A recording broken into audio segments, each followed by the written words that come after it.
Hey, welcome into PHLY Phillies podcast. We've got Jamie Lynch, Tyler Zulli, myself, Renee Washington, as we every day have been taking time to talk through the hot stove, rumors, updates, what it all means for the Phillies. And of course, today is no different. Welcome in. I see you guys in the chat already dropping the comments, coming in with the conversation. Christy's all in for Mookie. King Krabs, we missed you, King Krabs and Christy yesterday. King Krabs is giving out the Eagles chants, is also talking about a lot of different emojis and things. And Dave P, Painter, Crawford, and Marsh equals Mookie. Oh, we got some Mookie chatter. Mookie's not on our rundown today, but hey. I don't think the Dodgers are going to be moving on from Mookie. Don't think that. And I think they're hoping him, Freddie Freeman, and Shohei Ohtani can carry them to many titles, I would imagine, is the guess there, because you put those three together. My goodness. Oof. Yeah, I mean, I'd be all in for Mookie as well, but I don't think it's going to happen. No. But there are some other rumors that possibly could happen, some that are, yes, also surrounding the Phillies. And the man that is our thumbnail for today, Whit Merrifield. Now, earlier this offseason, I recall on this show, in our other studio, we were talking about some potential other names that could be brought in, and Whit Merrifield was one that I brought up, and I remember getting quite some backlash for it. I also remember getting backlash when we brought up Sonny Gray, and we all know how that panned out. Sonny Gray was a potential prospect for the Phillies as well before landing a deal with St. Louis, a pretty solid deal at that. Well, now Whit Merrifield is one that the Phillies are looking to possibly pursue. There's been rumors that he might possibly end up in Philadelphia. And Whit Merrifield, at 34 years old, is a name that I said to keep an eye on. We talked about keeping an eye on, and here we are keeping an eye on you, Whit. John, you're talking about Whit in the chat, saying Whit's a Charles Dickens character. Spiral Out. Yeah, you're bringing the Lakers hate. What up? Clap your hands. Screw the Lakers. King Krabs, thank you. I do feel a little bit more official today. I appreciate that. Yeah, that was the worst career loss of LeBron James's NBA career. So, yeah. Pow, pow! Take that, Lakers, you bum asses. Get out of here. And now the Celtics coming into town. But yes, Whit Merrifield is a guy we discussed when free agency opened, as I feel like the Phillies have been tied to Whit Merrifield for like 6 years. I know Tyler has been talking about him for like a decade. He's what Scott Kingery was supposed to be, and he had a little bit of a resurgence last year and made the All-Star team. He's a guy with speed. He's a guy that's a jackknife defensively. He can play all three outfield spots for you. He can play second base. I mean, he probably can play third and first in a pinch if need be, but that's not where you want to put him. If they brought him in here, I'm actually kind of getting excited by the idea of Whit Merrifield, because I think we've talked about this before. You need another outfielder. Yes. Brandon Marsh and Christian Pache is not enough. Johan Rojas. Yo, Ro! Yes, I knew you would want that opportunity. Is probably going to start the year in the minors. And, realistically, you probably shouldn't count on him for much in contribution to the big club this year. Maybe he's a guy that comes up again at the All-Star break. Maybe somebody gets injured, yada, yada, yada, whatever. You have Brandon Marsh and Christian Pache in left field and center field. So you need another name. And Jim Bowden is a former GM in the league. He knows a little bit of what he's talking about. He's allowed to talk about speculative stuff, but apparently us here at PHLY Phillies aren't. We'll get to that later. But Whit Merrifield is a guy, if you platoon him with Christian Pache in center, you give Brandon Marsh left field, I feel a lot better than I do today. I'm still slightly underwhelmed in terms of the power you would have between left and center, which is, next to none. But he's a guy that can occasionally give Stott a day off if need be. Yep. He's very versatile. He can give Castellanos a blow on a day that the Pache is playing center. Depending on your matchups, it gives you that extreme versatility that you look for. And he's a name that I think makes a lot of sense, and he's kind of very affordable for the production he gives you, which leaves you more money to spend on a relief pitcher or possibly another starter. If he's the guy, I think it makes a lot of sense. I don't think it's doing naked cartwheels down Broad Street exciting, but it it's one of those moves where you go, okay, hell yeah, I see where you're coming from.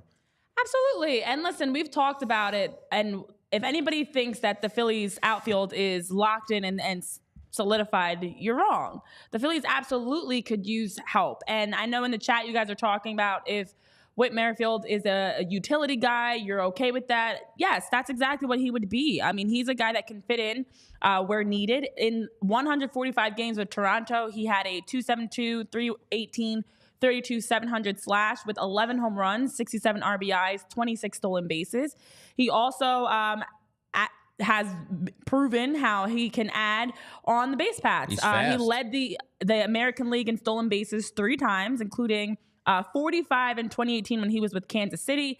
And the Blue Jays have opted out. They did opt out of his contract, which was set to pay him $18 million in 2024. So as a free agent who's going to be 35 this upcoming season.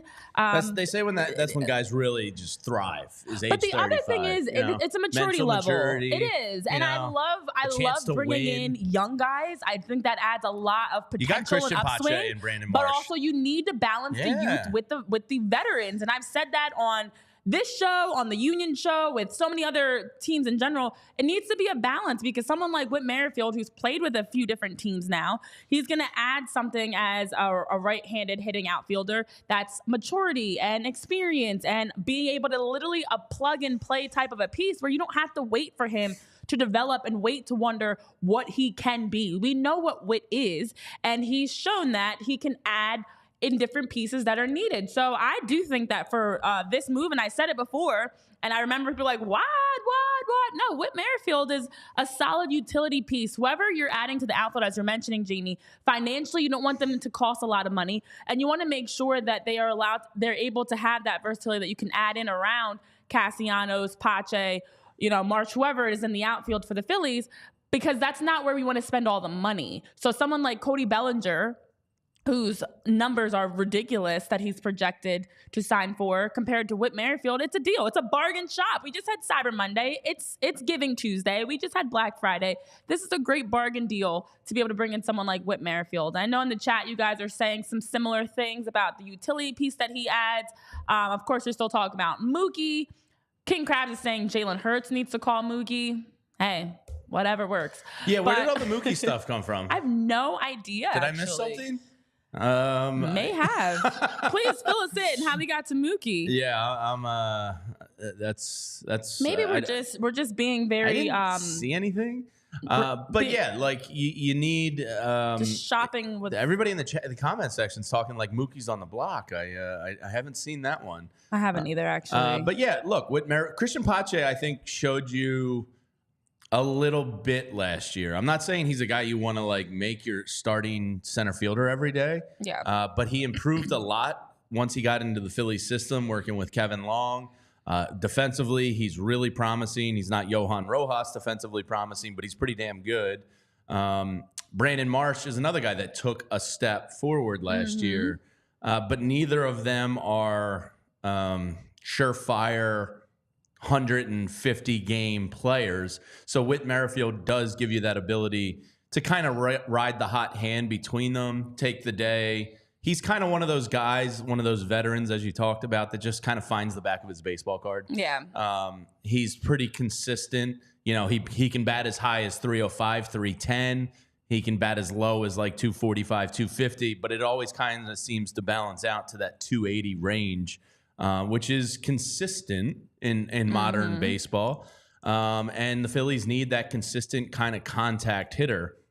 Now, between those three playing the two positions in your outfield, you really have no power there. Yeah. And that's why Kyle Schwarber as the DH, counterbalances some of that. You'd like to see a little more power from Nick, but ultimately it leads you with an outfield that's meh in terms of power. Nick gave you some run production last year. Brandon Marsh actually gave you some surprising RBI numbers last year. So, it's the debate of, do you need power if you're getting run production? And if Nick can get back to that doubles hitter that he really is, you can probably overcome the lack of power from that outfield group. But with Merrifield, definitely is a name I'm not sneezing at. If Jim Bowden thinks it's a good fit here in Philadelphia, You know, I'm in. So I would like a Gurriel or a Teoscar or somebody a little more sexy. And I know with those come some strikeout rates and all that, but Whit Merrifield is a safe play. Yeah, and I think the biggest thing for me, Whit Merrifield's not someone that you're going to say, oh, now the Phillies are a shoo-in to win the World Series. But when you look across this roster, there's definitely room for having a guy that he brings versatility, speed, gives you good at bats, can play anywhere, play in the outfield for you, and also as a veteran is one of those pieces. You need those middle pieces too. And I know we talked about it a little bit closer towards the end of the season. Something that I'd love to see is the middle for the Phillies be improved and have more depth and have more of those core pieces that are more of those role player types of guys. And I'm going to use the Sixers as a comparison after they just handed the Lakers a big loss. And as we talk about LeBron's worst loss ever in his career, because the Sixers have brought in the course of this past, season, aside from Nick Nurse, but you also on the court have brought in Pat Bev, Robert Covington, Nick Batum, these guys that are not the flashiest. They're not going to come in and drop 25, 30 points every night, but they're going to give you hustle, defense, leadership. They just play aggressive. They're in that point of their career now, much like how Whit Merrifield is about to be 35, Nick Batum 34. They're all in that point in their career now where they get it. They understand the selflessness. They understand the team first, and they're those good locker room guys. I think Whit Merrifield can be that for the Phillies, of that clubhouse guy that's going to just fill in wherever needed, and someone that's every once in a while is going to be able to step up and make a big play where needed. So I think that Whit Merrifield, for the price you can get him at and for what he can just add for another depth piece, versatile piece, I would like that addition. And I agree. There's still more that needs to be done. Gurriel would be a great addition for the Phillies. Another relief pitcher would be an awesome addition. But if you can bring in some of those other intangible pieces of guys that just get it, that just want to win, Marcus Morris, I know King Krabs is talking about, he went off last night. You need those guys that are the veterans, that they've been on teams in the past where they are now just happy to be here because they understand and appreciate what the Phillies have, what Philly has in general, and are chasing a title. So I think Whit is a good, solid addition that, again, we're not parading down Broad Street over, but we're like, okay, we're making some moves. You're adding some small pieces that hopefully will pay off in a big way. Yeah. I don't, it's not the sexiest, but it's safe, and it's probably a good roster construction thing. I think he was slated to make around $6.5 million with the Blue Jays. He had an $18 million club option that they refused, so he probably will get slightly north of that $6.5 million. If I had to guess, maybe like 7 or 8 million. Right. Maybe you give them that second year as like a club option. You're not going too deep with the Whit Merrifield. That's probably at most a 2-year deal, I would guess. Whether you give him the option or you take a club option, whatever you can work him with. But yeah, I think it's a fine, safe, good baseball roster construction type of move. Tyler, overall, I know you've been a Whit Merrifield guy for many years. Had his resurgence last year after a dip before that. Age 35, you agree with Whit Merrifield making sense for the Phillies? Yeah, I think so. I mean, I'm not like, it's not going to wow me or thrill me to a point where I'm like, doing somersaults or anything like that. But what it gives you is a professional hitter who can play multiple positions. And it's somebody that you can call upon, 3 days a week for probably more than that. He probably plays 4 days a week, 4 to 5 days a week in different capacities, whether he's playing left field, he's playing center field. Listen, I don't think Whit Merrifield's an infielder anymore. He still played. I think he played 67 games at second base last year, 70 in the outfield. He's an outfielder. I think he's an outfielder at this point. But you have Sosa to give Stott the day off, or Turner the day off, or Bohm the day off. But what he gives you is the ability to not have to immediately go to Edmundo Sosa and immediately not have to go to, like the DEFCON levels of Bryson Stott's out of the lineup today. Sure. He's played 17 straight games. Why is he out of the lineup? I think he gives you some flexibility and relief in multiple different positions. So for a $10 million deal to be a 110 games a year type of guy, 120 games a year type of guy, I would consider it. Yeah, because it doesn't financially put the barracks on you that you can't do more. If you bring in Whit Merrifield at that type of number, look, in the grand scheme of things, $7-8 million in baseball. And one of my sayings I always fall back on is there's no such thing as a bad 1-year deal in baseball. So if you can get it to that 1-year deal, I think it becomes a no-brainer. $7 million in baseball, it's not going to prevent you now that you're in this new land of Phillies going into the tax and spending more than they've ever spent. It's not going to prohibit you from going out and getting a bullpen piece or perhaps, I would assume bullpens out. I think there's 2 needs left: another bullpen arm and an outfield arm, and it's all how you go about attacking those positions. So definitely a name I think that makes sense. And support. Yeah, I agree. Listen, we've been talking through a lot around free agency of just the different names that are out there, the different names that are available. I know in the chat you guys are sharing your thoughts because, of course, it's been, there's a lot of free agents and there's a lot to talk about in the hot stove. I know Sonny Gray was brought up in the chat. Sonny Gray, just to update, because there was another little snippet of information that came out around Sonny Gray that he wanted to be a Cardinal. Apparently he was going through what he described as anxiety and stress as a free agent in the free agent courting process, and claimed he did enjoy it, but he kept coming back to the same idea that he held on to closely and quietly for more than a year's time.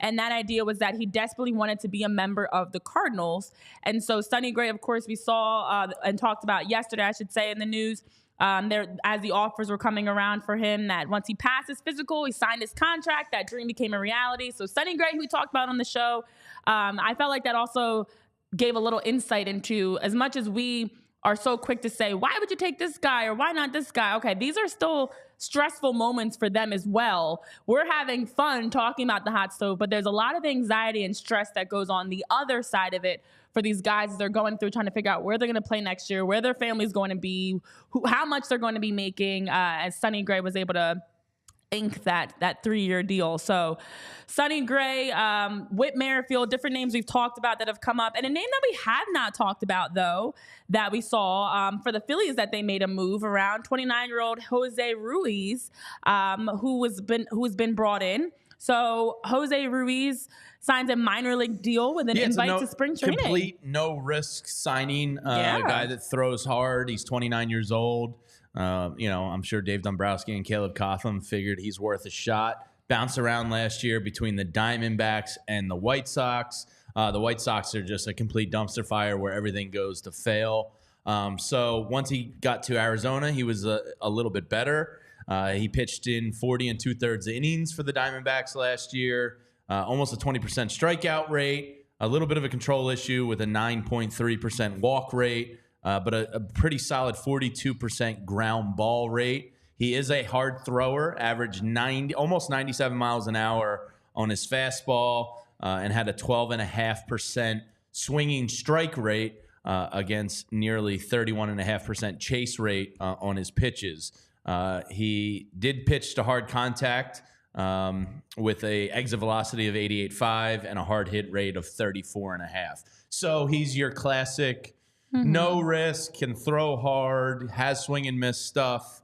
Can we bring him into our system with really no risk at all and cultivate him to be, somebody? He's basically like going to compete with a Dylan Covey. Somebody like on that, that's probably like in the race for like your 6th, 7th best bullpen arm. But again, there's absolutely no risk to a move like this. A classic Dombrowski type of move, and we'll see what he does. The biggest thing is, and I know we were talking about it before the show, you just never know how these guys are going to pan out. You don't know. And I was talking about it with Tyler because we were talking about Josh Dobbs specifically. Josh Dobbs in the NFL has been moved 9 different times to 8 different teams since he was drafted in the 4th round, 2017, and he's now playing his best football. You don't know when the right environment, the right, and for baseball specifically, the right pitching coach, the right time of their career. There's so many ups and downs. There's so many weird things. So as much as we talk about hypotheticals and things like that, at the end of the day, even injuries, you have no idea how injuries are going to play a factor into things, or, whatever other factors, family, things that just go on outside of baseball as well. So to take a risk, I'm all for it, because while you're also trying to bring in the locked in types of, you sign Aaron Nola, who you know what you're going to get from him, you also have to make sure you're building around someone like Ruiz. So a small movement there that we saw from the Phillies in that deal with the 29-year-old Jose Ruiz. And also, Jamie, there's been some other updates that have been going around. Yeah, some new get into. in the morning hot stove, some new rumors that I hadn't seen before. One has to do with our man Aaron Nola, and I'd like to get Tyler's opinion on the Orioles here, because I know Tyler's kind of a little bit Orioles'd up in terms of their young talent they have there. But Jeff Passan says that the Orioles were actually one of the teams that entered the Aaron Nola mix late in free agency. This was courtesy of MLB Trade Rumors. They said Jeff Passan on ESPN reported this morning that the Orioles had shown interest in Aaron Nola during his free agency. When you think about it, it makes a ton of sense. They need that kind of like stable veteran pitcher type to kind of complement the young budding stars they have there. Really phenomenal year last year. He would kind of put them into even a better situation. Yeah. There's no indication that Baltimore ever put forth a formal offer before Nola returned to the Phillies, but the right-hander was obviously was going to require more of a commitment, well into 9 figures. So the O's being involved at all hints at some willingness to pursue a notable free agent strike. So that's kind of where like Jeff Passan was going. He's like, they were on the 1-inch yard line of making an offer to Nola. Maybe that money scared him off a little bit, but they are, it appears, willing to spend for the right person. And I'm sure that's delightful news to Orioles Nation down there, because that is a pretty good fan base. They've just been down bad for like 2 decades. Just 2 decades. Yeah, that's all. I mean, as Phillies fans, we understand that pain. Majority of my life, we've been down pretty bad. So Tyler, Aaron Nola would have been pretty freaking sweet if you're an Orioles fan. I think so. And here's the issue. And I feel genuinely bad for Orioles fans. Pete Angelos is a loser. He refuses to spend money on an organization and a team that, like, they did the rebuild the right way, and they bring in all these young stars, and it looks like, Adley Rutschman's probably going to be the best catcher in baseball early as, like, now. I was going to say, you can almost make the case he is now. Gunnar Henderson's a legit third base prospect, and then they've had an infusion of, like, everybody kind of hits at once. Anthony Santander's been really good, and Cedric Mullins has been really good for a long time. They still, by the way, guys, they still have Jackson Holiday to come.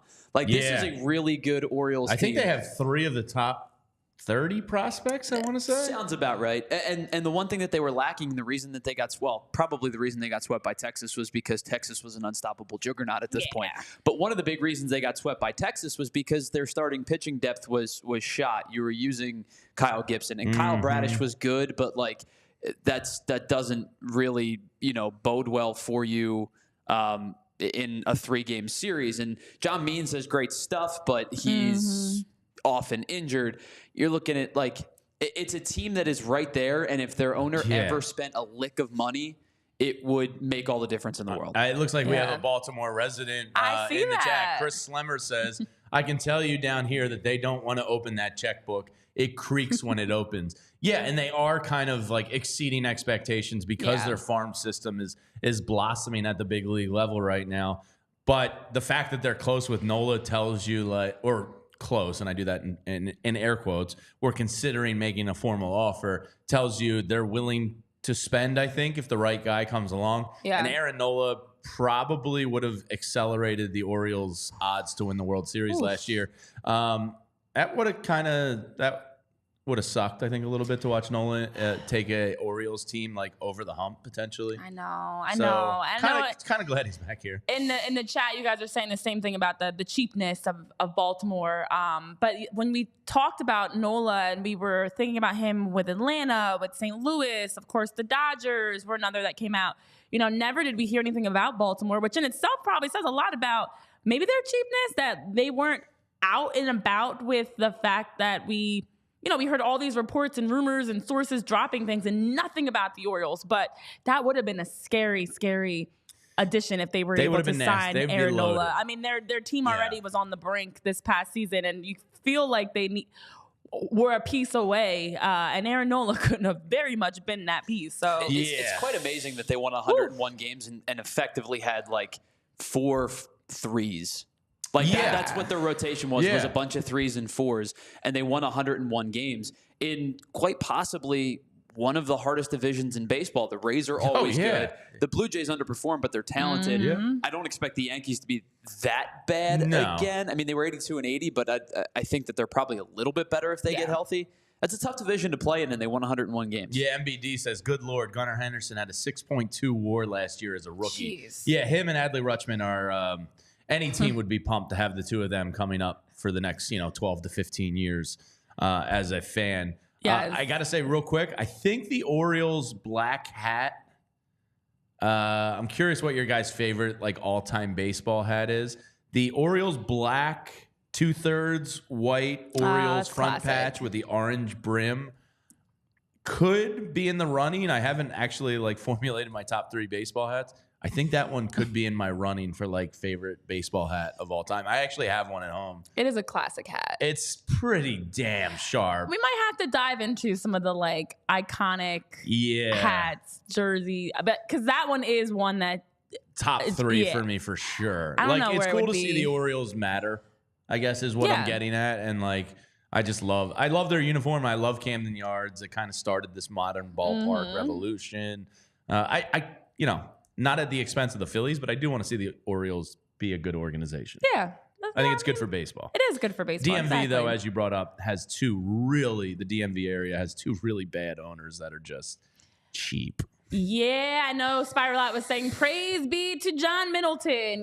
You know what? It's moments where you appreciate Dave, John, the Phillies, but Philly sports in general obviously have some incredible front office staff that just does a phenomenal job with spending money. And you look across some other franchises, they are not that lucky. But you know where you can also make sure to be lucky every time they grab some great deal? That's FOCO, because FOCO is the place that always provides you with the best. As we talk about iconic hats, jerseys, well, you can go over to FOCO and buy all your favorite Philly sports gear, merchandise, collectibles, bobbleheads, toys, whatever it is you're looking for, FOCO's got it. You can use the code PHLY10, that is on your screen here, and you are able to get 10% off of your purchase. So over at FOCO, I've loved shopping there. I know Addie loves shopping there. They've got some great deals. They've got some great merch, Philly stuff, Eagle stuff, Sixer stuff.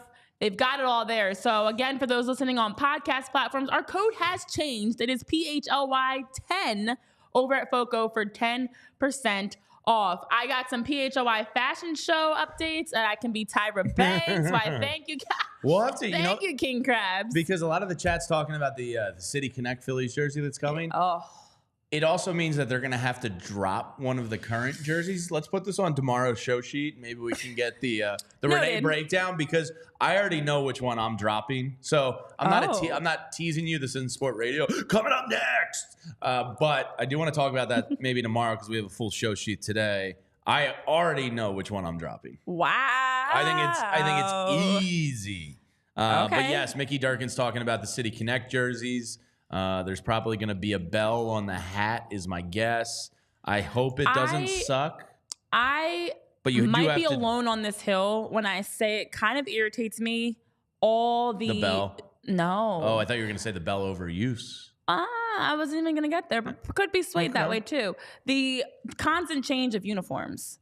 And I know I first had this conversation when the Sixers unveiled 4 in a year, in season amount of them. No. Oh, okay. How every year there's new uniforms that are dropped. I originally was talking about this with the Sixers City Edition that was inspired by Reading Terminal. But when you look across, I love Reading Terminal, but not those UPenn looking jerseys. They grew on me. They're not Reading Terminal though. I don't see Reading Terminal. And I just think it's a reach, because every year there's all these City Connect, City Editions. Yeah. And there's only so many things you can continue to connect every single year. Yeah, I know. But it's marketing and they sell. It is. It's never going to stop. All about hey, there's a new jersey that dropped and you have to go buy it. New hat that dropped, you got to go buy it. And I'm cheap. I don't want this anymore. All right. So we will talk about that. Of course, we've got a lot to talk about today. And as you guys know, time just flies by. We're already 30 minutes into our show, and we still haven't even gotten to the juice and tomatoes of, I don't know. Is that a saying? I think so. Isn't it? The juice and tomatoes. The juice and, it's a saying. Tyler, help me out. Literally never heard that saying. The juice and tomatoes. Oh my gosh. I'm Googling. She's panicking. Oh, the meat and The juice and potatoes. Or juice and tomatoes? Meat and potatoes is what you meant? Oh, Renee. It's a case of the Tuesdays, am I right? The juice and tomatoes. I've got nothing to say to bounce back. So I remember that was awesome. Actively telling Tyler at one point, I occasionally will have a Rugrat moment where my brain just juice juice and tomatoes, aka meat and potatoes, was that. Does anybody actually like tomato juice if it's not infused with vodka and a bunch of spices and herbs and mustard and horseradish? No, and I don't even like that. Do you like tomato juice? No, it's disgusting. But it's I don't like Bloody Marys. It's ketchup. Either, so. It's ketchup. Yeah, tomato I love juice a Bloody is Mary. Don't get me wrong. Like when you doll it up with some Old Bay and shrimp and horseradish and mustard and pepper. I just think it's gross and weird. And it's a lot of weird textures and like flavors that don't really make sense to my my palate. Do you like pulped up OJ? No. Do you like pulped up OJ? I'm a pulp. Yes. Yeah. Pulped up OJ? Yeah, like a high pulp? No. You're pulp free. It's got to be pulp free. Oh. I need it to be smooth because I don't like drinking things and there's chunks in it. Yeah. Like that's weird to me. A little bit. Like I know what you mean. Like my brain does not process if I'm drinking something and I'm like, like I'm eating it. Unless it's like a smoothie maybe. Yeah. But yeah, I'm glad I started this off with my juice and tomatoes. Yeah. I don't know. Whatever. I don't even know where we're going on this. I'm so derailed by juice talk now. Well, let's get to some meat and potatoes. Oh, that's why I was saying it, because we haven't even gotten to the meat and potatoes of our show, and then we went left even more and wasted more time. Well, there was a couple new the Reds reading. I was trying to get to that. Okay. That's where I was going. That's maybe why I was thinking tomatoes. I was on the red trail. You had red, Cincinnati Reds. We're in red. Tomato juice. Your drink is red. Yeah, all right. We're all on the red brain. I see where you got mixed up there. Oh, good Lord. Before we get into Yoshinobu Yamamoto, because we will get there as well, there are some updates that I want to talk about around the hot stove, Jamie, to cut you off. So the Dodgers and Jason Hayward signed they did agree to a 1-year, $9 million deal on Monday. The veteran outfielder signed, sealed, delivered.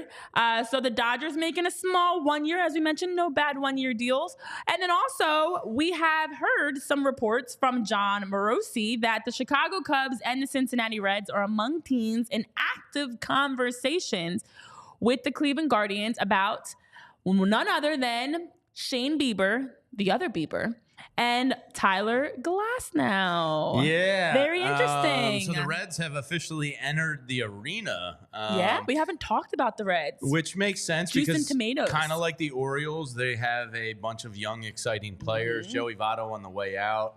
It appears is he officially a free agent, Tyler, by the way?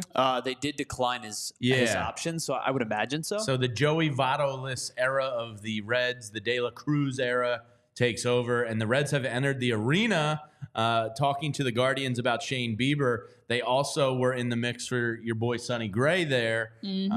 So it does seem like they're ramping up their efforts to land a starting pitcher, whether through trade or free agency.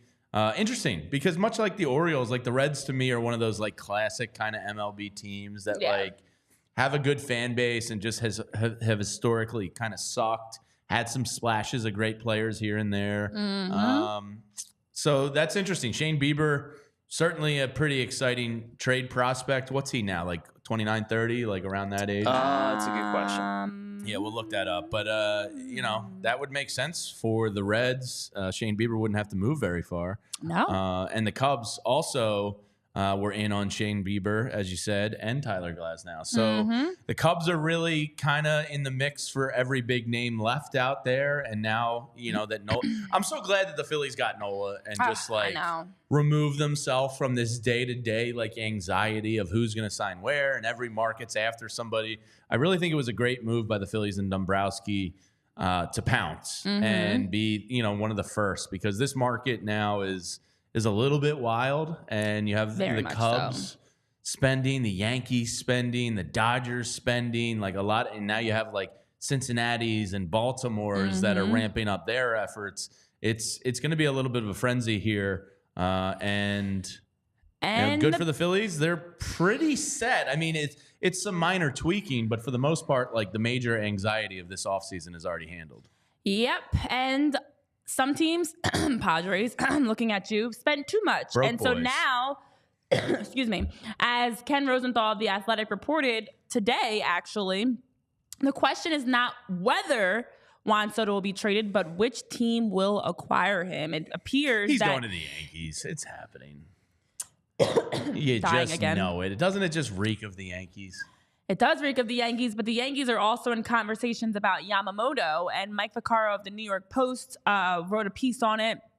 And then we also saw John Heyman tweeting about it, that the Yankees and the Mets are both going hard for Yamamoto. And as Heyman says, a rare Big Apple battle royale, because Yamamoto potentially could be headed to the Big Apple. Yeah, I think he's definitely New York bound. It seems to me like if I had to guess right now, I would say Ohtani to the Dodgers and Yamamoto to one of those two teams. Steve Cohen's going to spend. He's probably not too pleased with his return on investment here. These first 2 or 3. This is going to be his 3rd year now. So his first 2 years, he's probably pretty butthurt and wants to get that big name guy. And Yamamoto's going to be it. It feels like to me, Soto's going to go to Yankees. Yamamoto's going to go to the Mets. Ohtani goes to the Dodgers. If I had to guess, that's how I see it kind of panning out here. Okay. And unfortunately for the Phillies, that means Yamamoto and Ohtani will both be entering the National League hunt. Yeah, that's wild. Not ideal. You'd prefer an AL team step up and grab Ohtani or Yamamoto, but there's also no guarantees that Yamamoto is as good as people expect him to be. Yeah. But, these guys that scout him know a whole lot more than I do. Right. So Shohei Ohtani's reports are that we might and should be expected to see a deal happen around winter meetings. Juan Soto reported to be traded. We just are now waiting to see where and if that actually does happen. And then Yamamoto, according to John Morosi, is apparently taking his time with his decision. Of course, there have been a number of teams that have been interested in him. As we talked about yesterday, this week he's more fielding those Zoom calls and phone calls, and then will, around winter meetings, be in the United States to have some in-person meetings for the teams that are kind of a front runner for Yamamoto. Michael Gitgout, all the way from Germany, saying, going hard for Yamamoto. I'm going hard for this podcast. Wow. Nice. There you go, Michael. I love that we have some other names in the chat today. And, our mixture of usual veterans and rookies and newbies in that sense. Barbara, Michael, King Krabs, Dave, Spiral Out, MBDBDBF, John. Love that you guys are all joining in the conversation. Smash that like while you're in here. I was going to say the same thing. Make sure you hit the like button. Don't even think about it. Just smash it. Well, we mentioned Rhys Hoskins yesterday. Did not have a chance to get to Rhys Hoskins because, of course, yesterday we had plenty of other things to get into. And I know King Krabs is always trying to guess where we're talking about ads and what's coming next. King Krabs was guessing Game Time or Real House is next. It's actually going to be Hero Bread, because Hero Bread this holiday season gives you a chance to eat healthy, delicious, nutritious, fluffy bread that is very good for you. So regardless of any allergies you may have, any diets that you're on, or whatever your lifestyle does call for, Hero Bread is the place you can make sure to find high fiber, ultra low net carb bread, 0 gram sugar per slice, rolls, tortillas, bread. They've got you covered over at Hero Bread. So nutritious, fewer calories than the leading national brand. And when you head over to hero.co and use code PHLY, you are able to get 10% off of your purchase at Hero Bread. And so again, right now, Hero Bread offering all of you guys in the chat and those that are listening to us across podcast platforms, listening back to the show after we're done live, Hero Bread. Go over to hero.co or on Amazon. You can also buy Hero Bread and use code PHLY for 10% off. King Krabs, you were close. It was an ad coming up, but it was Hero Bread, not Game Time or Real House. Those are still loading soon. So should we get to the Rhys Hoskins discussion? Let's get to it. Since we didn't get to it yesterday. And then we got to get to hypothetical trade talk and guess that so ballpark. much to do in 20 minutes. And I got a vent. The Athletic put out a piece of the 7 top suitors for Rhys Hoskins. And I saw a couple people online saying, like, Jamie Hoskins was like calling out one of our local media members recently. She also liked a picture of the Fanatics sad on the Ben Franklin Bridge, saying that Rhys was going to be missed here. So you feel the Hoskins. Everybody's always trolling people's likes on Twitter, which is hilarious. It is to me. funny, yes. Everything can be seen online, folks. You kind of feel that mutual connection to the Hoskins family, and it does suck. So I'm going to cheer for Rhys Hoskins wherever he is next year. Unless he's playing the Phillies in the playoffs, and then screw him. I hope he fails. But up until then, if that ever does happen, I'm going to cheer for him. And The Athletic came out with their piece, the 7 places that make sense for Rhys Hoskins. Let's start with them because I do care where Rhys Hoskins is going to be playing baseball. Number 1, Chicago Cubs. They have a big-time power-hitting first base prospect coming up the ranks, probably not ready this year. Right. But they think in Chicago – he could be a great bridge. I think it's Christopher Morel. Who was their prospect there? Tyler, do you know? Talking about Morel or Morel. Or Pico, Yes, Pico Morel. Armstrong? Which one's their higher prospect? I'm sorry, I don't have it in my notes. Off the top of my head, I would say it's probably. I think Morel is the guy they're talking about contributing first. He's probably graduated because he's played enough games with the Cubs. He's probably graduated out of that prospect ranking. Pico Armstrong's their number 1 prospect. Okay, but he's Armstrong's the one in a year or two from now that they think. He's more of a contact out. He hits for high average. He's fast as you know what. So I think you're probably talking about Morel. Yeah, so The Athletic goes on to say Hoskins would represent the simplest plan for the Cubs.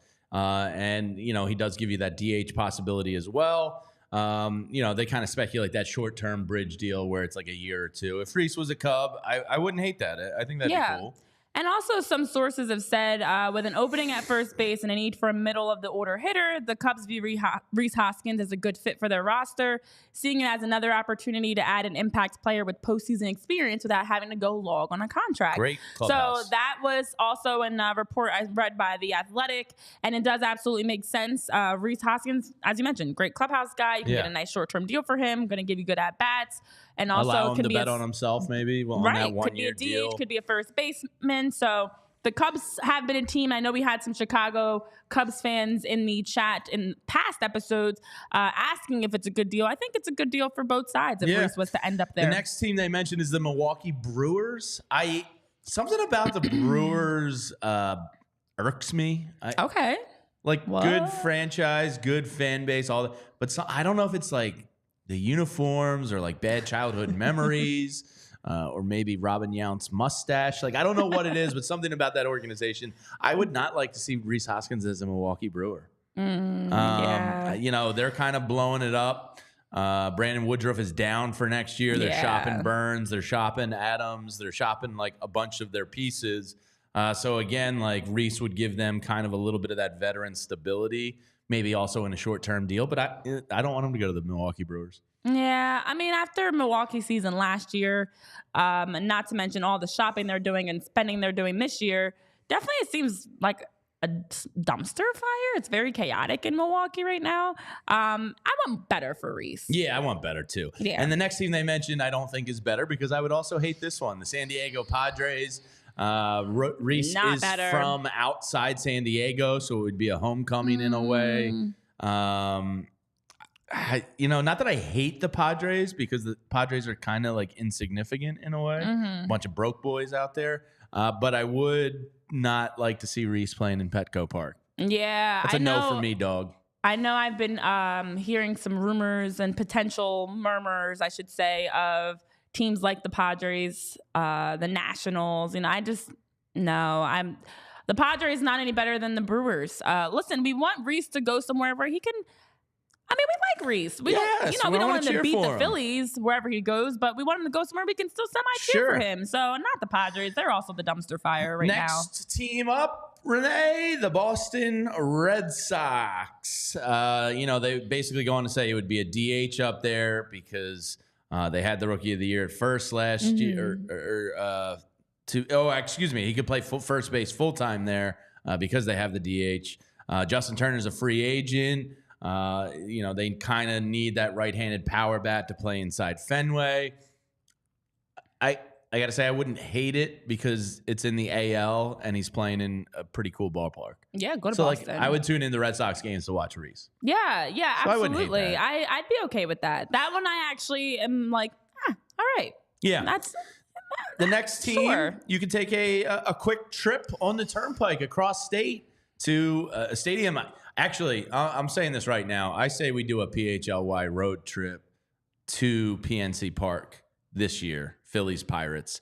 The next team they mention is the Pirates. Because Pittsburgh gets a bad rap. I actually really like Pittsburgh as a walkable city. It's got a couple different cool little pockets, and the sports complex is great, in my opinion. You walk from Center City right over the bridge, boom, you're in it. Rhys to the Pirates. I want a little better for him, if I'm being honest. But it is a good place for him to, kind of pad his numbers, maybe make a little bit of money in the short term. But I don't want to see Rhys stay in Pittsburgh. This just feels like such a cordial, because it's Rhys. Breakup. And it's like, I want we the didn't best work for my out. ex. We didn't want, best. yeah, even though we didn't work out, I want you to be happy, but not too happy with somebody that's like an upgrade, but not with somebody that's a downgrade either. I want you to just be happy with someone meh. I want the best for Rhys. Yeah, and I do feel that. We want the best for Rhys and Jamie. Go somewhere where we're rooting for you, but then we're also not threatened that you're going to beat the Phillies. Exactly. But then you're also not going to go somewhere where it's just going to be hell. The Pirates, okay. I want better for you, but they could use him. 1-year deal for sure could work there. All right, the next team they name, I hate. I don't want to see this one little bit at all. But they mentioned the Washington Nationals. Yes. No, thank you. Jamie and Rhys, do not do that. Do not go to the Washington Nationals. Next, do you agree? I mean, Sure. Don't you not want to see that? Because then you'd have to see Rhys how many times a year? Too many times. What is that, 16 times they play Way Tyler? too many times. And then also it takes away from that. Something like that. As we're talking about the, what's the word for, I don't even know. Juice and tomatoes. Yeah. Apparently Chris said, I'm now going to be known as JT. When we're looking at the juice and tomatoes of this deal, which actually kind of is a cool saying. I think it works. Yeah, I think it works. I mean, if you really like tomato juice, sure, I don't it works. like tomatoes or tomato juice. Oh, I love tomatoes. I like ketchup. You're a Jersey girl. Jersey tomatoes? I know. It doesn't mean I have to like them. Well, a lot of people don't like tomatoes. I grew up on the river of PA in New Jersey. My mom do you eat them like apples? No, not like apples, but one of my favorite things in the world is to take a nice beefsteak tomato inside, slice it thin, hit it with some salt and pepper, a little dash of olive oil, and just eat it like a chip. Delightful. That doesn't sound that great. I just think it's a weird texture. It feels I know one of my good friends and weird and red and can't have it near any food. And I'm like, well, you like pasta, it's so right? runny. And he was like, well, yeah, but it's different. And I was like, okay, but it's the same taste. I could eat a pasta with very, very, very, very, very, very small diced tomatoes. Okay. But I don't where it's like stewed and they kind of melt. If it's enough that when I chew it, it's I don't know any other way. It just I don't know any other word. Down boy. I don't know how else to describe this, but when you bite a tomato and the tomato juice shoots out, I can't think of a word that's not inappropriate. Yeah, no. It's gross. Yeah. It's gross. I don't want any I hear you. squirting tomato juice. It's disgusting. Well, Spiral Out says Jersey produce is the greatest. Tomatoes, corn, and blueberries. Oh, yeah. I will say that Lancaster County tomatoes Well, Lancaster, everything is will different. give Jersey tomatoes a run for their money. All right, Lancaster, everything is like On the White farm. Horse It's fresh off the farm. The White Horse Pike, excuse me, the place my dad and mom used to stop to get produce before the shore. Turns out they've been selling Lancaster tomatoes for decades, and we always thought they were Jersey tomatoes, and people didn't notice. Yeah, Lancaster's got some fresh fruit they know what's veggies up. for sure. They know what's up. So Washington Nationals, Rhys Hoskins, no, right? No. Disgusting. Terrible. Disgusting like a juicy tomato. Yeah, and then the last team they mentioned is the Colorado Rockies, to quote a possibly intoxicated Bill Giles when the Colorado Rockies won the National League all those years ago. Colorado Rockies! I think that would be a good place for Rhys and Jamie. They seem like outdoor people. But I think Rhys could juice his numbers there if he got a short-term deal. Use the elevation to his advantage, put up some power numbers, and go make some more money. So those were the 7 teams listed as Rhys Hoskins. Colorado could use a first baseman for sure. I wouldn't hate It seems Colorado? a little, people are saying it seems a little unlikely according to reports, but it is actually a better fit, not only for the baseball side, but as you mentioned, the fact that he absolutely can enjoy being outside in Colorado, hiking and whatever else. But yeah, I think it just comes down to, we want the best for Rhys. We want to see Rhys go somewhere where he can enjoy playing baseball. We can enjoy watching him. We don't want to see him too much, though, because that's when that ex becomes the annoying ex that's always around. And it's like, wait, are you broken up? Because I always see them around you and your family. Don't want that ex either. It's a nice amicable breakup. There's a good word. And we want to see you off, cheer for you from a distance, and move on. Yeah. Well, let's move on here, Jamie, because time is ticking. And yes, I know in the chat you guys always just run with whatever topics we talk about. Whatever it is we jump in on. If we're talking about tomatoes, if we're talking, it did get a little inappropriate. I don't know how else to describe a tomato that's like, there are no words. There are no words. Mealy. No, it doesn't like hit the same. Okay. Like tomato, there's no other way. So anyways, I love you guys just jump right on that bandwagon and run with it. Mealy and juicy. Juicy and mealy. Should we get into our mystery trade of the day? Because our trade, as John... I feel bad because I feel like Tyler's now nervous to pull the trigger on these. You're not kidding. I'm not going to lie to you. I could sense it. Tyler, look. All right, so yesterday here in the PHLY Phillies family, we've been doing these for, I don't know, a week and a half now, and they're fun. And they're fun discussions. And to me, off-season roster construction is a fun thing to talk about.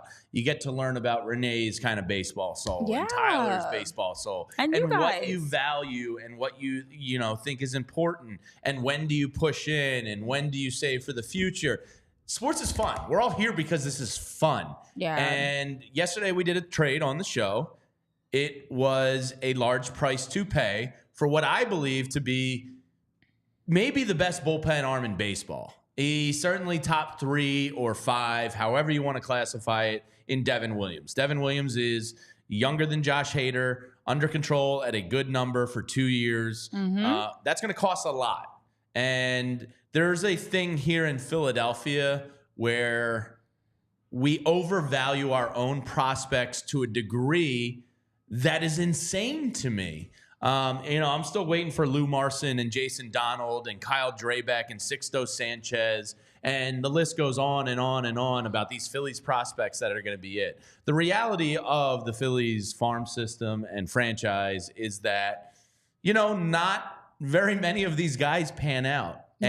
And right now is a point with the Phillies where you have Bryson Stott, Alec Boehm, Brandon Marsh was a trade, so it's a little bit different. But you have some fruit that the minor leagues has bore at the major league level. And you have a mix of all these 30-year-old veterans who, frankly, the Phillies, if you are going to be realistic about this, are in a 2 to 3 year window of win now. Yes. Ruben Amaro was on radio this morning, and Joe DeCamara asked him, do you regret the moves you made in 2010 and 2011 to push all in, and even 2009 to a degree? And he said, no, absolutely not. I'm proud of those moves. And if you went back and looked at like the 4 aces going into a year, did you give a damn who the Phillies got up to give them? So it's all about improving your club. And yes, was the price that we proposed yesterday steep with Mick Abel and Orion Kerkerine for Devin Williams? Yeah, it was steep. But guess what? You got to give something to get something in this game. Correct. And Devin Williams, I think a lot of people on Twitter, and I'm doing this in defense of Tyler, because I think Tyler caught some unnecessary strays because people are hot and emotional on Twitter, and they react without context, and they question people's integrity and baseball acumen. And Tyler knows as much baseball as anybody I've encountered in this business. Probably so more y'all than a lot. can shut the hell up. It's a hypothetical fake trade. It's Twitter. None of this is real. Stop acting like somebody, because we propose something hypothetical and fake, doesn't know what they're talking about. Yeah. You might not agree with it. You might not want to give up that much, but that's fine. Have a level-headed discussion. This is fucking sports. It's fun. This is something, as a kid, I wanted to sit around a bar room or a poker table and discuss and have fun. Like in grade school and high school, it was always like, would you do this? Would you do that? Would you trade so-and-so for this play? And like, to me, that's half the fun of sports is that conversation. So in defense of Tyler, y'all on Twitter, stop overreacting. Devin Williams is one of the best bullpen arms in baseball. He then gives you one of the best bullpens in baseball with one of the best starting rotations and one of the best potentially offenses in baseball. It makes you one of the best well-rounded teams in the game, and it gives you a better shot of winning a World Series. Orion Kerkering is not untouchable. He's pitched 8 innings. I love his sweeper. I love his 99-mile-an-hour stuff. He has potential to maybe become a Devin Williams in this league. But Devin Williams is a proven commodity, and prospects are prospects. So everybody take a deep breath and relax. I spoke so Tyler didn't have to. Renee. Tag me in. Yeah, so my turn. So we're going to continue doing this, and I feel like Tyler's now gun shy to do something controversial. And I don't want that to be the case because I find this to be a fun exercise. All right, tag me in again because you got to be done when you tag me in. All right, my turn. So here's Christy my says issue. we're having fun, damn it. I know you guys in the chat are saying similar things. John actually called it out earlier too. The fact that Twitter just completely likes to react, and we are just having fun. Here's my concern and my issues. First of all, there's always trolls on social media, as we all know, because sadly that's the world that we live in. So you have an account that was created back in like September of 2023, for example, with 5 followers that continuously wants to just troll our posts, troll what we're doing. We understand the trolls because for whatever reason, people think if they can sit behind a fake profile with a generic name, no picture, they can say whatever they want to say because that's the world that we're in. On the other side, to continuously try to find reasons to question the show, our content, what we're doing here. You guys that join us every day, you enjoy being here. This is an hour out of your day. We're talking about the Phillies. We're talking about a little bit of everything, whether it's baseball stuff or non-baseball stuff. We're just having fun because that's what sports are. And yes, sometimes what we say, people might disagree with. But if you disagree with me because I say I don't like tomatoes and Jamie, you like tomatoes, does that make me What's wrong with you, Renee, you monster? I don't know anything about food. I can never eat again because I don't like tomatoes. You're not a chef. You can't have an opinion on this meal. Correct. My opinion should not affect you so much King Crabs, that you continuously drag and troll and want to compare us. We're not in competition with anybody else. We are here because we enjoy talking about sports and we want to add to the sports coverage and sports conversation in this city. Yes. And for whatever reason, in Philly, especially with the Phillies, we get stuck on it's got to be us versus them. You guys don't know this. You're questioning everything. Please tell me the last time that you guys watched First Take and you disagree with Stephen A. Smith and now all of a sudden Stephen A. doesn't know anything about sports. Or you're watching Pat McAfee and you don't like what Pat McAfee says, and now Pat McAfee knows nothing about football. By the way, Pat McAfee because at the end of the day, when you have an opinion and you're talking about sports, we're not saying facts. You're not saying, okay, Rhys Hoskins spells his name with an I, not a Y.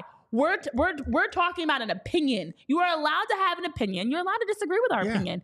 And we don't care if you disagree, but what we care about is the disrespect. There's no need for that. And to also claim we don't know baseball because you disagree with a hypothetical trade is blasphemy. Because I think Devin Williams puts you over the top. Not to mention the same people that were so quick to just jump on the bandwagon and disrespect Tyler and our show because you didn't agree with a simple trade are the same people that don't even know who Devin Williams is.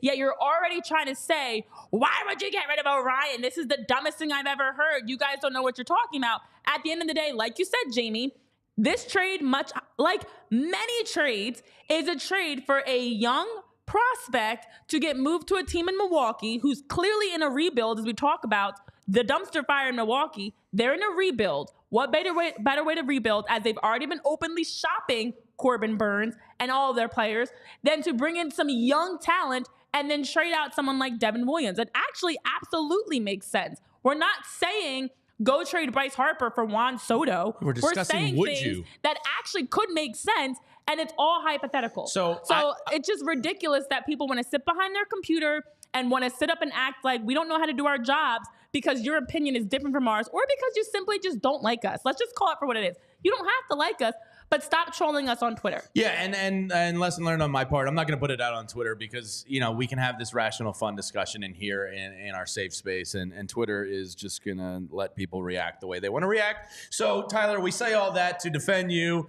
and to hope to make you not gun shy, because I think these trade proposals are fun and we're not going to change. And you know what, we said our piece on it. I didn't say my piece on it yet. I've got one more thing. Wait, what? You didn't say your piece on it. I got one more thing. You just went on a tirade. I got one more thing. This is what I always go back to. MVD. Let's see the trade so I can crush him. I remember, I will never ever forget, I had people trolling me saying I don't know sports and I don't know anything about sports. And what do you know about sports? And I was like, well, actually, I'm a 3-time All-American. I played pro soccer. I'm a Hall of Famer. I think I know a little bit something about sports. People just want to jump in and assume you don't know what you're talking about just because they dislike what you said or they don't like your opinion. And that's two different things. So we're sick and tired of it. We're not going to sit back quietly and let you continuously dismiss us. We are going to make sure that we're enjoying what we're doing. We're going to continue giving you guys great content. We're going to continue having great conversation. And with that, it is time for Tyler's Trade Talk. Triple T, baby.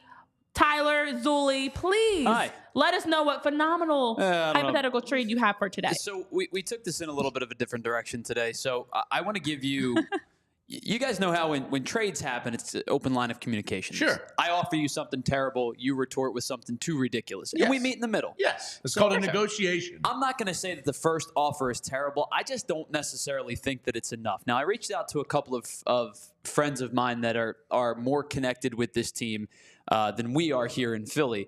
And I asked, what's it going to take to acquire this player?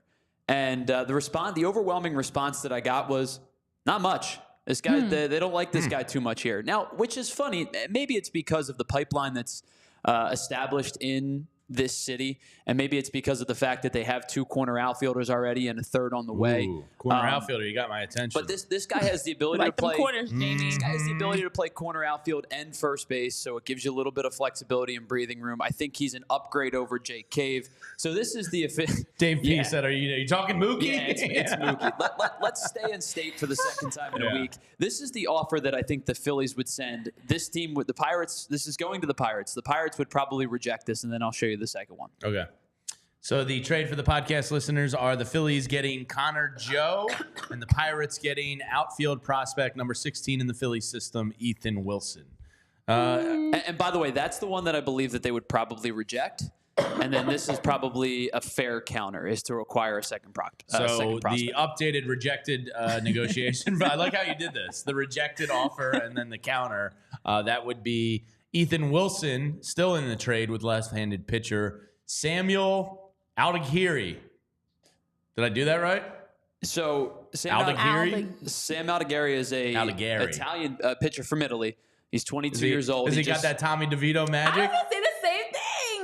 He just get out of my head. He was promoted to high A late in the season. He had a little bit of he only appeared in 4 games, and he struggled with whip in the promotion, but his numbers were fairly decent at the lower level this past season. Career minor league 3.6 ERA. He's pitched in 36 games. Can start a little bit. He has games started, but he's probably better suited to be maybe a bullpen pitcher, a left-handed bullpen pitcher. 117 minor league innings pitched. He struck out 148, but the whip is above 1.3. I would do it because I don't care about those people. Ethan Wilson and Sam Aldigueri, fine. Connor Joe gives you another bench piece / outfielder, which I think you need. He's a little bit of an upgrade there. Last 2 years, he's had over 400 at-bats. Basically, his average is somewhere around 241 for those 2 years. His on-base is decent at 338, basically, for those 2 years. Had a little bit of pop last year with 11 home runs, 42 RBIs, over 100 hits in those 400 at-bats. So, to me, why not? You're not really giving up anything substantial, and you get a piece that can be a better bench player because he also has first base capability as well. So he kind of, why not? Like, I don't think you're risking anything. I think you're gaining somebody that contributes to your bench and outfield platoons. I mean, I don't really know about this trade. It doesn't move me, but again, you're giving up Ethan Wilson and Sam Aldigueri. Allighetti. So, I don't know. yeah. I mean, I think it's yes or no. Like either way doesn't really affect me. MBD says, "Don't worry, Tyler. Nobody's gonna bother you on Twitter about this one." I think that's pretty spot on, actually. That this trade doesn't really move the needle because it's not much to talk about. And to Kyle's point earlier in the chat about all of our trade discussions, we don't have a problem with people disagreeing with us because not it's at all. hypothetical. It's just an opinion, and people are going to disagree with Tell us a me lot. I'm an idiot. I don't care. Please, it's just the way that you disagree with us. There's a line. There's a line. Mickey so Durkin. I'm gonna go. I'm not. I'm not trading any Italians. They know tomatoes.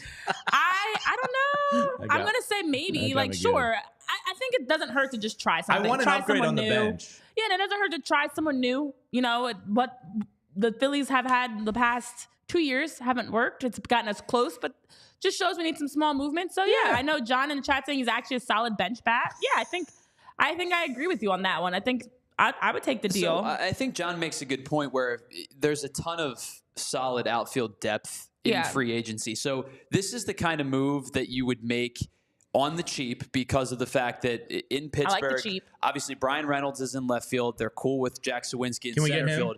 No, if you want to give up 4 prospects, sure. Yeah, sure. I'm in on that. Propose it to me. So Sawinski's in center, and they feel good about their young, right field core. I think Connor Joe's probably on the outside looking in. They didn't non-tender him, which I'm kind of surprised at, but maybe it's because they're looking to make a move and it may not be an off-season move. Connor Joe may be a deadline type of move.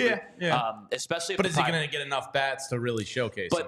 That's your point. Too. And I will say this: if the Pirates are succeeding, and I think Pirates fans have expectations of competing in 2024. Oh, that's cute. Not at World Series level, but at better than a Pirates at wild card level with the young core that they have. I think that Connor Joe may be in a weird spot where if they don't trade him this offseason, he probably will not get traded until the following year. Yeah, Spiral Out in the chat says Merrifield would work better for me to bring it full circle on the show. I tend to agree, but again, I don't think you're really risking anything there. Yeah. And much like you're not risking anything, Renee, when you use the Game Time app, because go. it's that good. Use code PHLY for $20 off your first purchase. I've already used it twice now in the short time we've been on the show.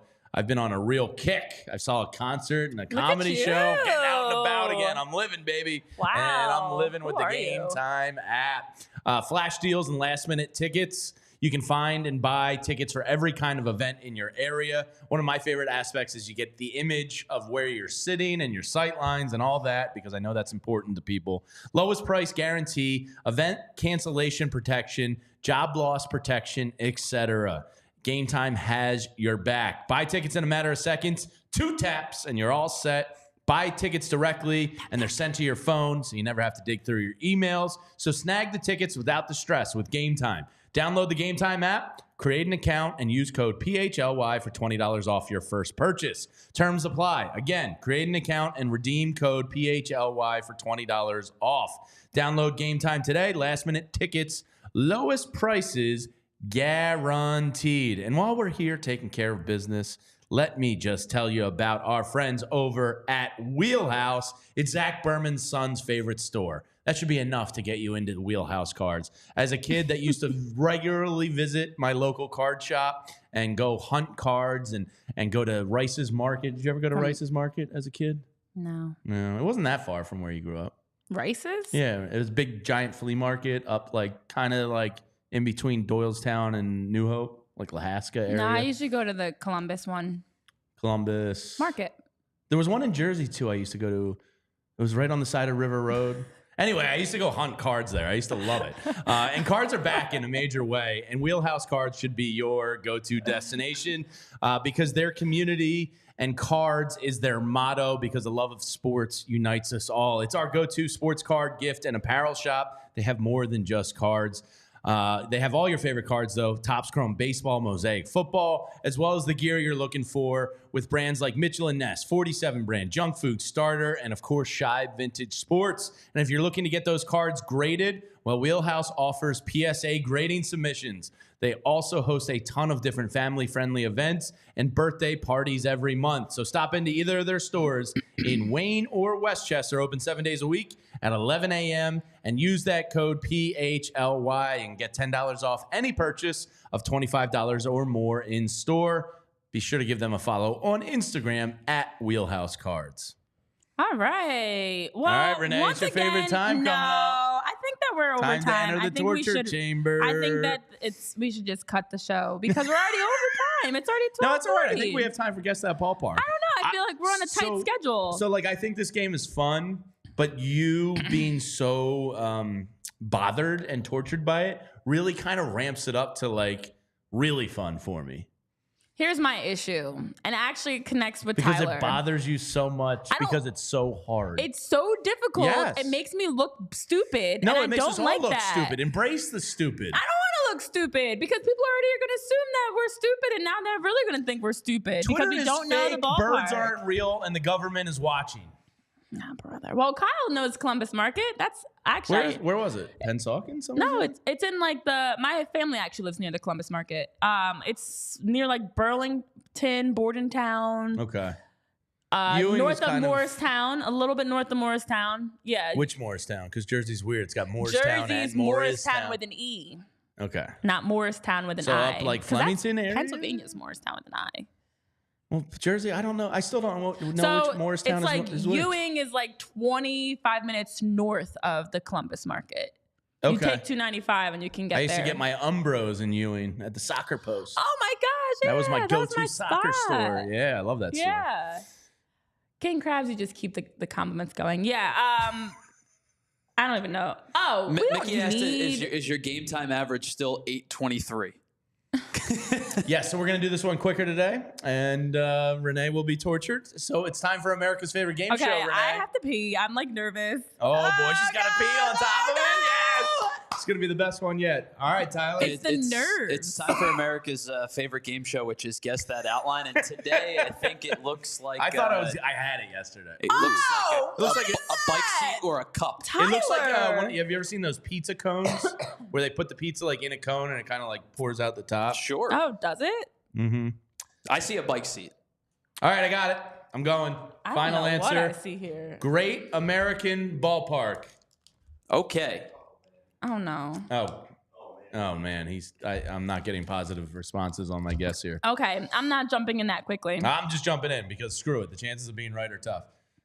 Great American Ballpark. I reserve the right to change my answer in the next 90 seconds, but that's what I'm going with.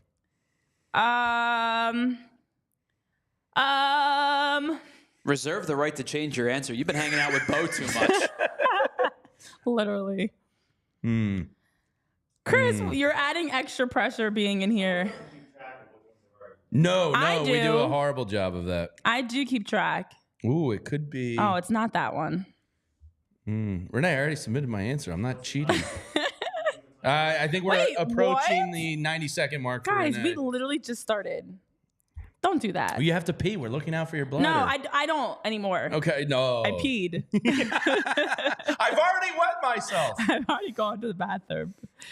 This is really difficult. Are you kidding me? This is real? Chris is saying, I think the one I submitted has already been guessed or already been used. No, is this real? For the 14th time this game we played. I'm going to get it one time. That was the one that I flashed on the screen inadvertently, and we still have not used. I know. He keeps using Great American. Yeah, so I'm sticking with Great American Ballpark. One of these times I'm going to be right. Are you, though? Yes. 1 for 30? Yeah. That's not a bad start. All right, Renee, we're way over 1 minute. We're not way over. We got to go. I told you guys we didn't have to do the Eagles show. Chris is coming to kick us out. All right. That's not why he's here. Siri, 1 minute timer. No. Oh, my gosh. You guys are children. Okay. It started. Siri, stop timer. It doesn't recognize your voice. Atta girl, Siri. Siri, stop There's timer. baby Skylar to give you a little inspiration. Oh, she's so cute. 45 seconds. Oh my gosh, yeah, Eugene Krabs is elevated to King Krabs. This looks like my thumb. We didn't do Dodger Stadium. Have we heard it in the chat or out loud? Renee's panicking. 30 seconds. Have you heard it in the chat or out loud? Yes. One of those two has been said. I can't scream loudly. I don't want to deafen our Sorry, podcast listeners. Yeah, that's why I did a muffled scream. 20 seconds. Oh, my gosh. Oh, no. You know you put this pressure all on yourself, right? Like nobody else is putting. I'm gonna see my hand. The MBD says it looks like a uterus. Oh, no. It does look like a uterus. That's why I recognize it from my gynecologist. 5 seconds. That's the image. All right. Wait, I had an answer. Now I forget it. Just pick one of the 30 stadiums. Final answer is Dodgers. needed. Dodger Stadium. Yes! It's the gyno ballpark. Wow, the gynecologist slipping Renee answered. All right, so I'm going to have to go hear about this for the next 15 to 20 minutes or so. Wow, oh my gosh. Oh, is that exhilarating for you? So exhilarating. Wow. What a high. I'm very proud of you.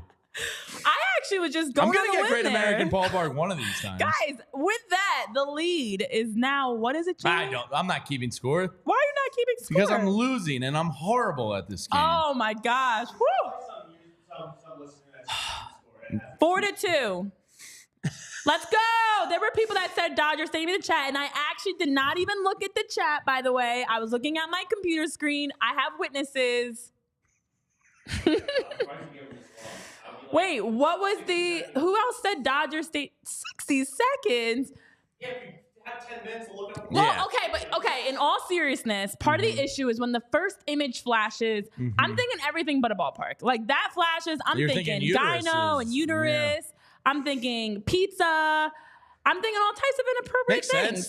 So it takes time for my brain to even process, like, holy crap. Dodger Stadium. We're playing a game right now, and we have to guess. Because I'm just thinking, like, oh, it looks like my uterus on the screen. Tomato and juice. What do you say? Juice and tomatoes, and now Dodger Stadium. My uterus. I hope you're happy, because every time I see Dodger Stadium for the rest of my life, I'm probably going to think Renee's uterus, and that's a really weird cross section of my brain that I wish didn't exist. But here we are. So thank you, Renee. Guys, if nothing else, we're leaving you with some positives. The juice and tomatoes of this show is that Dodger Stadium looks like my uterus. So next time you guys go out to LA, make sure you are prepared for that. Oh, a home of Mookie. Mookie's not going anywhere, people. I want him. Yeah, sure. He's great. Yeah, I know King Krabs must have been going wild in the chat with that picture, because it also looked like a jock strap or whatever they're called, or like a cup. Yeah, like a guy's cup. Which I refused to. I played lacrosse, and I refused to wear a cup ever in baseball or lacrosse, because I just could not. Bold strategy, Cotton. Yeah, I just could not run with them. They're terrible. I understand the protection angle, but no. So with that, to summarize today, as you guys started summarizing in time like this, we should do some, end of the show wrap up. We've talked about juice and tomatoes, juicy tomatoes, Columbus flea markets and all the flea markets. We've talked about uterus and jock straps, and we went on a Twitter rant and X's and things like that. So with that sounds like that just about does it for us here. We have more topics that we didn't even get to today, because that's how we roll. The fact that it takes us so long, and we still went over time, guys, but you guys are still here, which makes you the true sickos. We appreciate you guys for tuning in. Make sure you hit that like button on your way out the virtual door. Subscribe, follow.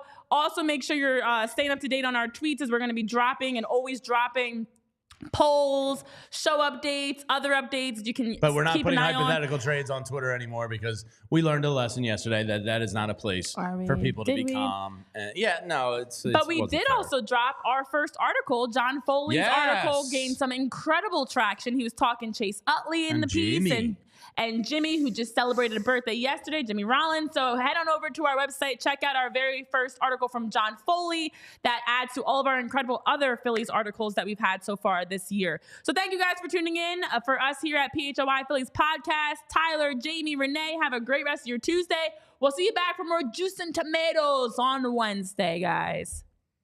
We all silly like the mayor.